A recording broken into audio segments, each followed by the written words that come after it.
সপ্তাহে জুমার নামাজ পড়ে, ও মনে হয় এই হাদিসটা পাইছে বলে কথা তো। ও হয়তো এই হাদিস পাইছে যে এই জুমা থেকে ওই জুমা, 2 জুমার মাঝে যত গুনাহ আছে সব মাফ হয়ে যাবে। অথবা ওরা তো বোকা, সেজন্য 2 5 ওয়াক্ত পড়ে, বুঝলেন তো। আমি খালি 1 ওয়াক্তই জুমার দিন একটা পড়বো, ওই দিন একটা। আল্লাহ আকবার, 5-35 ওয়াক্ত নামাজ আমরা পড়ি, তারপরও ভয়ে কাঁপি, আল্লাহ কখন কোন সাইডে গুনাহ হয়ে যাচ্ছে, তুমি কি মাফ করবে? 100 বার পর্যন্ত তওবা করতেছি, না হলে সবসময় চলতেছে তওবা তওবা ভয়ে।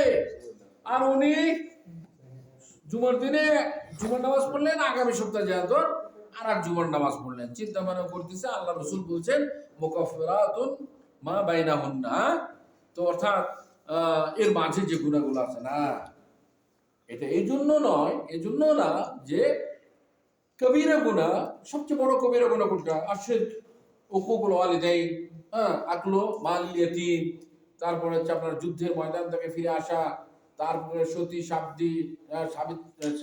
সাবদি মহিলাকে আপনার জেনার অপবাদ দেওয়া, মিথ্যা অপবাদ দেওয়া, এখানে অসংখ্য, প্রায় 100টি আমরা আলোচনা করেছি। এখানে 100টি কাবিরা গুনাহ আমরা আলোচনা করেছি।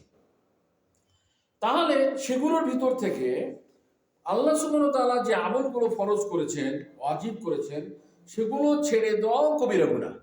ভাই বুঝতে পারছেন? তার ভিতর থেকে অন্যতম কি?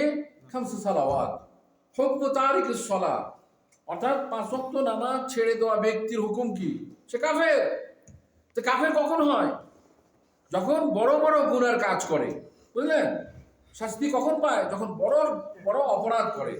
তো সেই জন্য আপনার জুমার দিনের নামাজ পড়ে মনে করলেন যে আমি কি করলাম, হক আদায় করে ফেললাম, সপ্তাহের পুরো কাজ করে ফেললাম, তা হবে না। তার কারণ 5 ওয়াক্ত নামাজ দৈনন্দিন পড়া ফরজ।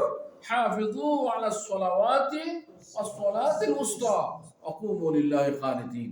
আল্লাহ বলছেন যে হাফিজু আলাস সালাওয়াত, কয় নামাজ? জমা, বহু বছর। সালাওয়াত একটা না, দুটো না, 3টা। আর 5 ওয়াক্ত নামাজ আমরা জানি যে দৈনন্দিন কয় ওয়াক্ত নামাজ আমাদের? 5 ওয়াক্ত নামাজ। এখানে সালাওয়াত থেকে খামসে সালাওয়াত, বুঝতে পারছেন? হ্যাঁ, জি নাম في اختلاف عصر وفجر يعني عصر আলহামদুলিল্লাহ। তো বলতেছে যে 5 ওয়াক্ত নামাজ পড়া ফরজ, ঠিক আছে? 5 ওয়াক্ত নামাজ পড়তে হবে।